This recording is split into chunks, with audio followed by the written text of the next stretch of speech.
After seeing the 2017 Fiat 124 Spider Elaborazione Abarth at the New York Auto Show, we're starting to understand the convertible is essentially Fiat's take on the 2016 Mazda MX-5 Miata Club trim.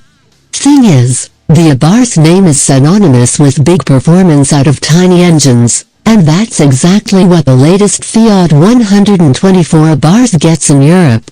We want it here, too.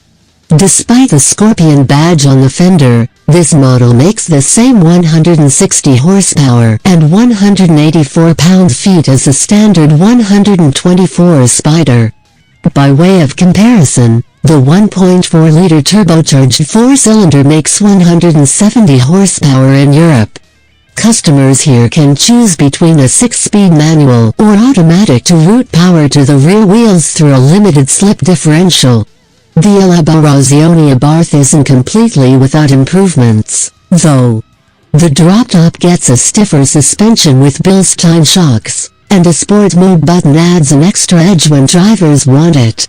Brembo 4-piston calipers are optional, and the US model keeps the European Abarth's retro touches like the black hood. Unfortunately, Abarth's performance legacy holds the Elaborazione Abarth back, rather than helping it. The Mazda MX-5 Miata Club gets most of the same upgrades, including a limited slip differential, Bilstein shocks, and optional Brembo brakes. However, the Miata's sporty trim is easy to accept because it's just part of the regular lineup. Mazda doesn't attach a brand name with racing history to the sharper model. In contrast, the Scorpion badge on this 124 Spyder makes the convertible hard to accept as a real Abarth.